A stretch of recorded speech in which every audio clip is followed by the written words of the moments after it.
Hi there. Moonlight's come to visit. I was just sitting here pondering, and I find an interesting thing, and that's that until I start journaling, a lot of times I can ponder or contemplate something, and I won't get very far with it. But as soon as I start to journal, whether with the written word or with the webcam, I get more. So it's not the most cheerful mood that brings me here. I was just sitting here thinking what a very primitive place this is, this world and this day and age. All the energy and serious investigation put into things such as do UFOs exist? Is there life elsewhere? Is reincarnation real? And these are things that are just basic and available. And it's disappointing, you know? You can't go anywhere with some real development on things when so many people question their very existence. And I was wondering, why would a soul want to come into this? Why leave knowledge behind?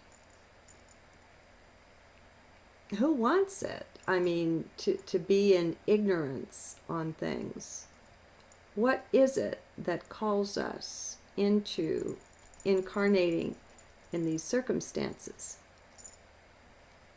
And especially when you look at people that have the near-death experience, the NDE, and immediately when they leave the body, things are so drastically different for them that everything, absolutely everything that had value and worth here, it's like it was a veil and it's gone. And everything is seen to be unimportant. Everything.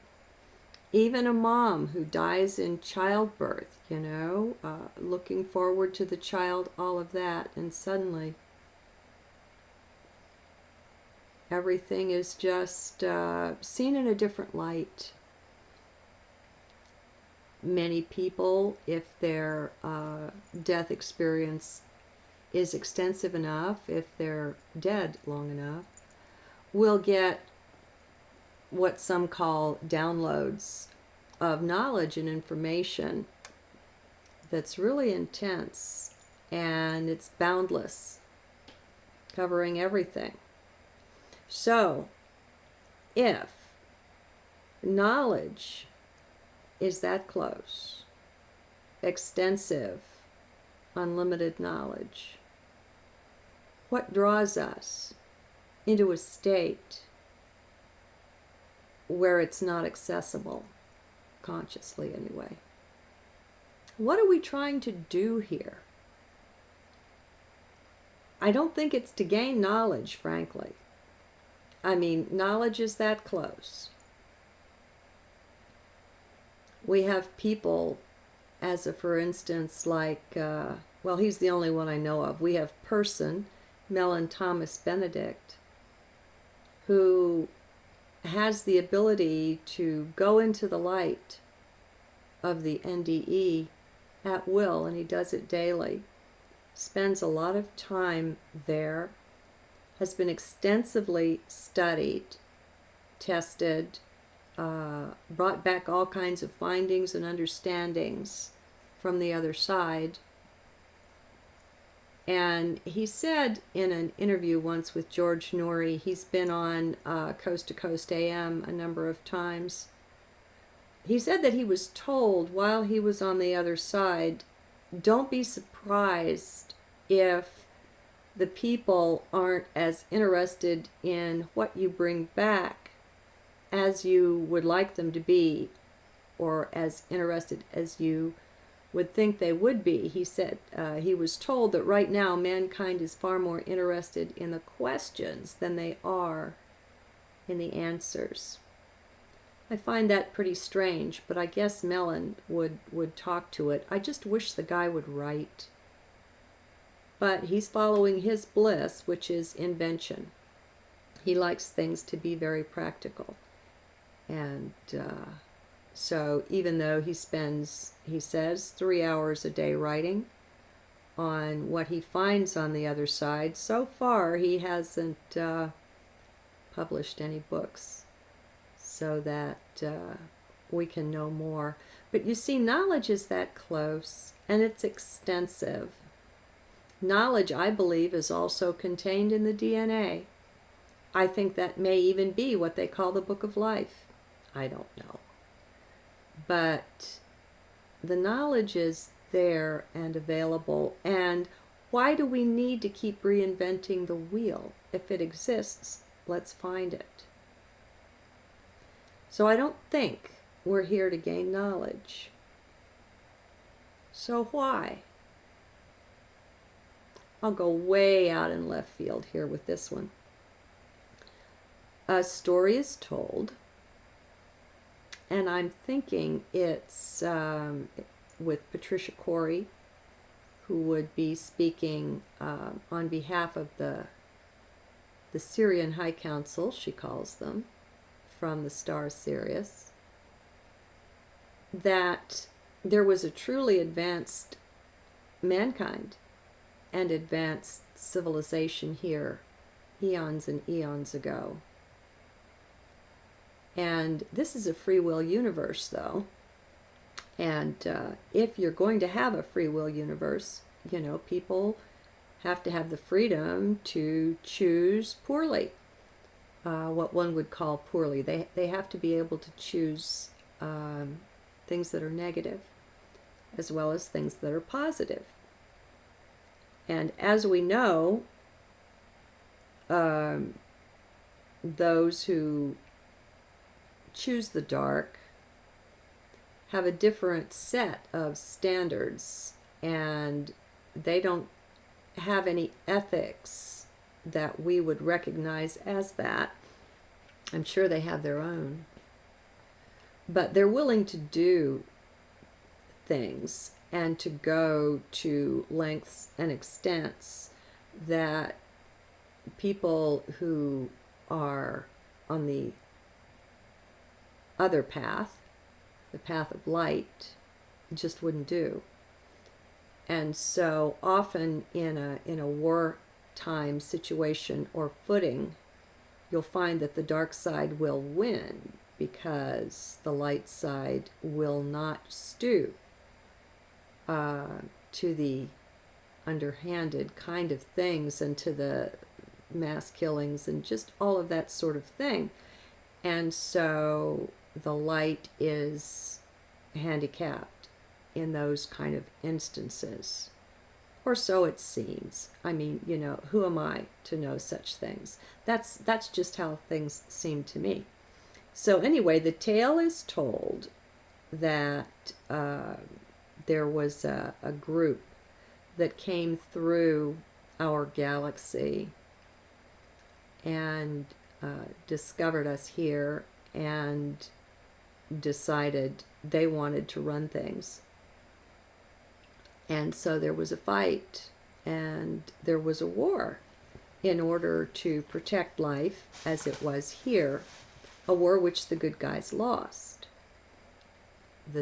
As the story is told, the guys, the bad guys, if you will, I mean, good and bad are ridiculous words, but for the moment, you know, they convey what I'm trying to say. So the bad guys set up a force field around the planet that prevented interaction with it. And so Earth was effectively cut off. And then there was, I don't know whether it was something in the force field that was put around the planet or how it was done, but mankind went from 12-stranded DNA down to 2. And it's a pretty severe limitation. And lived like that for a long time. And so we find ourselves where we are today. Truth is almost nowhere to be found. I've heard that a lot of children, not all of them, but a lot of children born today have 3 strands of DNA. Now, the scientists would know that, but truth not being found, it's not told. Scientific developments and so on are kept secret and kept for the advantage of those running things. And so we don't really know. Our history has been all but taken from us, rewritten, altered, tucked away in places like the Vatican Library. It's the biggest one I know of. I'm sure there are many private collections and so on as well. But that's one that everyone knows about. And it's extensive. I think it's like miles of stacks, where things are kept hidden away. It's amazing that we put up with it. But somehow we do.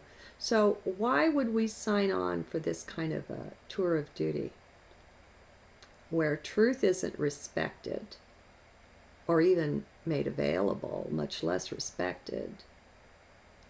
Knowledge isn't really found. And life isn't easy here. What are we after? I don't know. I'm not saying that story I just told is true. It's a story. In a world like this, all that can be is a possibility. One possibility among many for why things are the way they are now. They do seem to be improving. Frequencies do seem to be rising. It's a certainty that the levels of secrecy that have been maintained for centuries, maybe millennia, are all but falling apart. A lot of things that went on behind closed doors are not exactly shouted from the housetops, but there is an alternative media that reports on them. And so that's happening. You can point to some things. But I'm still wondering why. What do we want? Why would we ever come here? I guess I'm really grateful that there haven't been mass suicides in order to just check out. It's really hard. And yet, between one breath and the next, it can all resolve itself, as is demonstrated in hundreds of NDEs, where suddenly your whole perspective shifts. It's a thing of perspective and vision. If I had to say what's the one key, I might say it's perspective. If I had to say what's the one answer, I would have to say it's love. But as far as the key to freedom, I think perspective is powerful. Being able to shift and see from the other guy's eyes. Okay, I guess I wish this had led somewhere a bit more cheerful, or I had come up with a deeper layer of understanding on why am I here?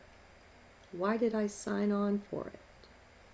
I mean, if it's all not real anyway, and the minute we check out, we kind of don't care about it. Why are we here? Is it really a prison planet?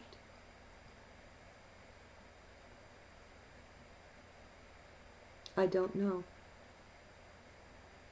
I mean, that's how it seems to me to be. And yet, with knowledge so close, I think until we get out from under the system of money, I don't see how anything can change. It's like if we look at just a few thousand years ago, we've got buildings still standing, parts of them, that are positively ancient. They were built to last. We've got buildings that took decades and more to put up. And what do we have today in the West? We have an obscenity called planned obsolescence to keep the fat cats rolling in money. Even the light bulbs you buy are built to such a low standard, they're designed to blow out.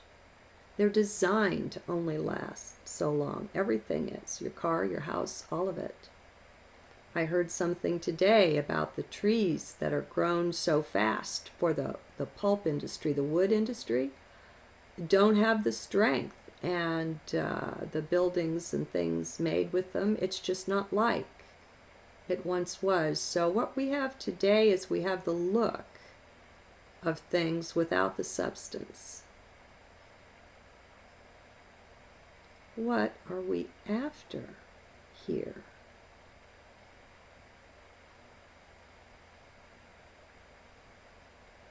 I don't know, and it's so strange too, because on my path, moving toward awakening, I seem to take my biggest leaps by letting things go, and sometimes it's really painful.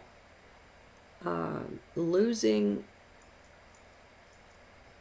basically the 3D identity, all the beliefs and everything, that doesn't go down very easily, and I'm one who's eager to shed the whole thing.